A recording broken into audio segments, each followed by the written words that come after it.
सभी साथियों को नमस्कार, जय हिंद, जय भारत। कैसे हैं आप सभी? पूरे भारतवर्ष में से आप किसी भी राज्य से हों, जी हां, आर्मी एमईएस की जो भर्ती है 41,466 पदों पर जो भर्ती है, किसी भी राज्य से हो, लड़का हो या लड़की, योग्यता आपकी 8वीं 10वीं 12वीं ग्रेजुएशन कुछ भी हो, उम्र सीमा भी काफी है। पूरी जानकारी डिटेल में लेंगे, लेकिन आगे बढ़ने से पहले प्रत्येक युवा साथी से कहना चाहेंगे भाई चैनल को सब्सक्राइब करना, दोस्तों के साथ शेयर जरूर करिएगा। आइए देखते हैं बड़े ही ध्यान से, क्योंकि बहुत ही बेहतरीन और शानदार आपके पास में ये मौका है साथियों। देखिएगा ध्यान से। टोटल पोस्ट कितनी है? 41,822। अप्लाई कैसे करना है? ऑनलाइन। योग्यता क्या है? 10वीं 12वीं ग्रेजुएशन, और भी बहुत सारे ऐसे इसमें पोस्ट हैं जिन पर आप किसी भी प्रकार का आपके पास में कोई सर्टिफिकेट या डिप्लोमा है तो वो भी आप इसमें अप्लाई कर सकते हैं। अब हम जानेंगे इसमें पूरी जानकारी को। देखिए, मिलिट्री इंजीनियरिंग सर्विस एमईएस की जो भर्ती है, पहले ये भर्ती जो हुआ करती थी हमारे टाइम पे, ये ऑफलाइन हुआ करती थी। हालांकि हमारे टाइम पे सभी भर्ती ऑफलाइन होती थी। और आर्मी ईएमई की जो भर्ती है, यानी सॉरी मिलिट्री इंजीनियरिंग सर्विस की जो भर्ती है आर्मी एमईएस की, इसमें इंजीनियर्स ही भर्ती करते हैं। मतलब इसके लिए कोई स्पेशल डिपार्टमेंट नहीं होता कि जो कोई भर्ती करेगा। ये आर्मी के जो इंजीनियर्स होते हैं उन्हीं के द्वारा इसकी जो भर्ती है वो की जाती है।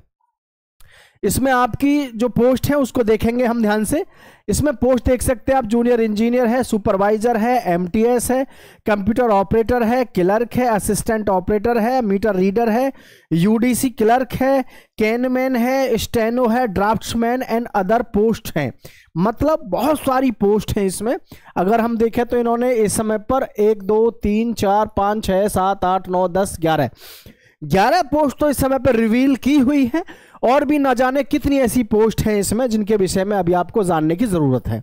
ठीक है, योग्यता की बात करें साथियों तो योग्यता आपकी 8वीं भी है इसमें, ध्यान रहे 8वीं भी है इसमें। जैसे कि इसमें जो हमारे वर्कर होते हैं, मजदूर होते हैं, उनके लिए जो वैकेंसी होती है वो 8वीं क्लास से होती है। पोस्ट के अनुसार ही आपकी योग्यता इसमें रखी जाती है। Who can apply? अप्लाई कौन कर सकता है? All India male and female इसमें अप्लाई कर सकता है, यहां से आप देख सकते हैं। ठीक है, चलिए आगे बढ़ेंगे, ध्यान से देखेंगे पूरी जानकारी को। सभी साथी चैनल को सब्सक्राइब करेंगे, दोस्तों के साथ शेयर करना ही करना है। ठीक है, चलिए यहां पर देखेंगे ध्यान से। बहुत ही जरूरी चीज है जो कि मिनिमम एज कितनी है आपकी? 18 साल, और मैक्सिमम जो एज है आपकी 30 साल है। एज रिलैक्सेशन भी है, मतलब अगर आप ओबीसी से बिलोंग करते हैं तो आपकी उम्र हो जाएगी 33 वर्ष लास्ट, और अगर आप एससी या एसटी से हैं तो भाई और बहनों के लिए आपकी उम्र हो जाएगी, मेरे भाई और बहनों के लिए 35 वर्ष। समझ रहे हैं? उम्र सीमा काफी है। 10वीं क्लास 12वीं क्लास कुछ भी आपने कर रखा हो, और आज की डेट में भाई आप भी जानते हो 10वीं क्लास से तो नीचे कोई क्या ही मतलब किसी योग्यता को लेकर घूमेगा सरकारी नौकरी के लिए। ठीक है, तो इसमें फीस की बात करें तो जनरल और ओबीसी वाले युवा साथियों से जो इसमें फीस ली जा रही है 100 रुपये। फॉर एससी एसटी और फिजिकली हैंडीकैप्ड है या फिर फीमेल होती हैं, उनसे किसी प्रकार की कोई फीस नहीं ली जाती है। वेतन देखिए 21,000 से 57,100। सबसे मेन चीज तो क्या है? परमानेंट तो नौकरी होती है ये, और दूसरी चीज परमानेंट नौकरी के साथ साथ सबसे जो अहम चीज है वो है सेंट्रल गवर्नमेंट की जॉब। सेंट्रल गवर्नमेंट की जॉब में आप डायरेक्ट जैसे फौजी बनोगे, आप आर्मी में जाओगे तो आर्मी की वर्दी मिलेगी मिलेगी, साथ में आपको सबसे बड़ा बेनिफिट इसका ये है कि ये सेंट्रल गवर्नमेंट की जॉब है। और परमानेंट कैटेगरी से जब आप भर्ती होते हैं तो आपको सरकारी सारी सुविधाएं मिलती हैं। सरकारी सुविधाएं कैसे?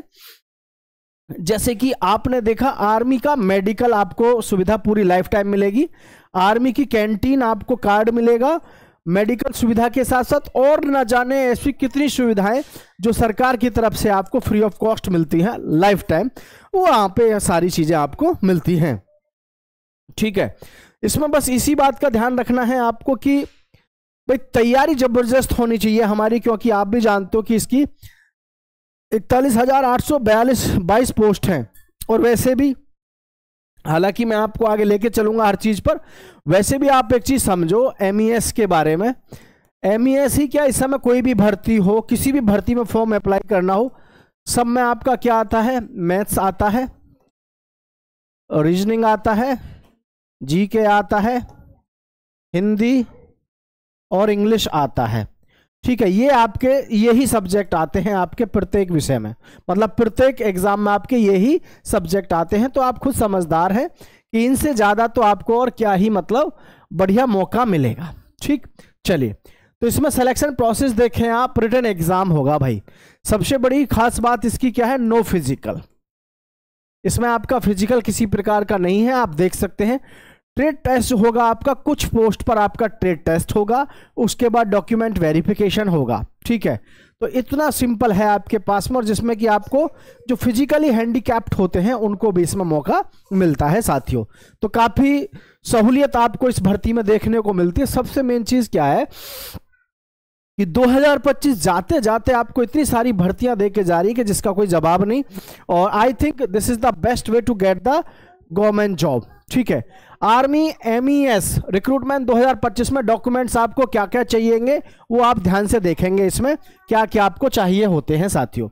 आधार card of the candidates, Aadhaar card चाहिए। Class 10th certificate for the proof of date of birth. देखिए 8वीं क्लास से अगर आप फॉर्म अप्लाई करना चाहते हैं तो you all are know very well, आप सभी अच्छे से जानते हैं कि आज की डेट में 10वीं क्लास से नीचे तो कोई क्या ही घूम रहा होगा जिसको सरकारी नौकरी चाहिए। तो 10th क्लास आपके पास जो होनी चाहिए वो, क्योंकि आपको डेट ऑफ बर्थ के लिए प्रूफ चाहिए होता है, और डेट ऑफ बर्थ का प्रूफ आज तक अभी तक भी हमारे देश में किससे सेटिस्फाई होता है या फिर किससे जो है मतलब ऑथेंटिक माना जाता है, 10th क्लास की मार्कशीट से या सनद से जिस पे लिखा हुआ होता है आपका डेट ऑफ बर्थ। ठीक है, registered mobile number, registered mobile number किससे, ईमेल आईडी के साथ में, क्योंकि ये जो भर्ती होती है इसमें आपका जो एडमिट कार्ड वगैरह या फिर जो आगे की फर्दर इंफॉर्मेशन होती है वो आपको ईमेल के माध्यम से सारी जानकारी भेज दी जाती है। कास्ट सर्टिफिकेट आपके पास में होना चाहिए, अगर आप जनरल से नहीं है तो। जनरल वालों के लिए कास्ट सर्टिफिकेट की जरूरत नहीं पड़ती है, ये भी ध्यान रखो भाई। कास्ट सर्टिफिकेट की जरूरत किसको पड़ेगी, जिसको उसका लाभ चाहिए जाति का।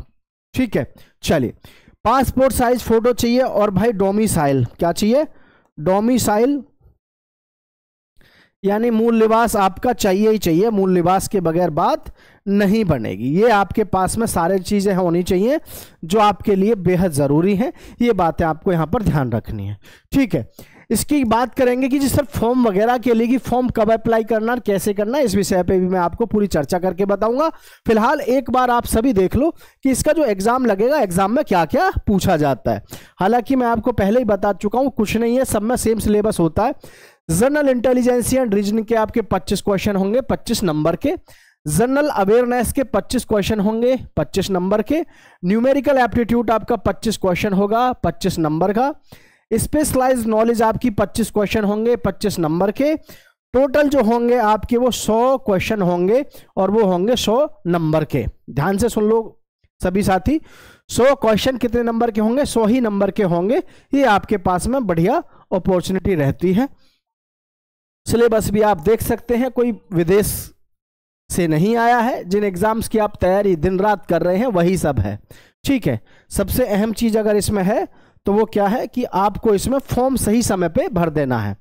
Army MES military engineering service के जो पद हैं 41,600 कुछ पद। तो इस पर आपको एक ही बात ध्यान रखनी है साथियों, नवंबर और दिसंबर में इसके फॉर्म आने की पूरी प्रबल संभावना है, क्योंकि आपको पता है लंबे समय से 2025 में लगातार इस पर नोटिस आते रहे, लगातार चर्चाएं रही। तो इस चीज को लेकर के आप बिल्कुल मत घबराइएगा, जैसे ही इसके फॉर्म जारी होते हैं हम आपको तुरंत सूचित करेंगे। लंबे समय से इसके विषय में सरकार की तरफ से या फिर आर्मी की तरफ से भी कई बार इस पर जिक्र कर दिया जा चुका है। तो आप बेफिक्र रहिएगा, जैसे ही फॉर्म शुरू होंगे आपको हम जरूर सूचित करेंगे। जय हिंद, जय भारत साथियों, लव यू सो मच।